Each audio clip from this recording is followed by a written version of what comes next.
अनुज भाइ अनि मिन भाइलाई म धन्यवाद दिन्छु। एज अ गेस्ट बोलाइदिन्छ। धेरैले मलाई देखेको होला, चिनेको होला। म खासमा केही मान्छे चाहिँ होइन, मैले मातेर जिन्दगी लथालिङ्ग भताभुङ्गै बनाएको। तर तपाईँहरूको आज जितेर पनि म जित्दिनँ, म्याराथन जो पनि कुद्छु म जित्दिनँ, तर के जितेको छु तपाईँहरूको माया जितेको छु। मैले माया चाहिँ पाएको छु। हो त्यसले गर्दा हो म काम पनि गर्दिनँ, मेरोमा म तलब पनि पाउँदिनँ, तलब काटेर लप मात्रै पाएको छु। त्यो पनि बुढीको चाहिँ छैन। एनिवे है, म तपाईँ सबैसँग स्पेसली हाम्रो विल चेयरमा हुनेहरूलाई पनि एकपल्ट एकदमै नमन गर्छु, किनभने तपाईँहरूलाई देखेर हामीलाई अझै जोस लाग्छ। किनभने जिउनु साह्रो छ, मलाई लाग्छ जिउनु साह्रो छ। Being an addict, drug addict, मैले जिन्दगीमा धेरै दुःख गरेँ, तर जिन्दगी यस्तो मजाको रहेछ कि यहाँ मैले अहिले यहाँनिर भेटेँ डक्टर साहब, जसले चाहिँ आफ्नो जीवन मजाले चलायो।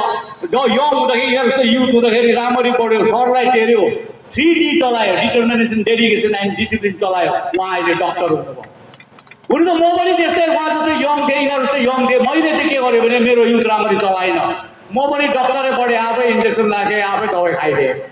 तर उल्टा दबाई खाइदिएँ, उल्टा पढ्थेँ, सरलाई टेरिनँ, होमवर्क गरिनँ। जब ठुलो भएर डक्टर हुनुपर्ने मेरो समयमा चाहिँ मेरो चाहिँ टर काटेर डक मात्रै भइदिएँ।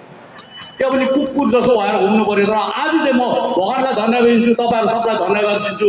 तपाईँ हेर्नुहोस्, म जस्तो मान्छे आजभन्दा 25 वर्ष अगाडि म स्ट्रिटमा लडिरहेको हुन्थेँ, आज आइएम अन स्टेज।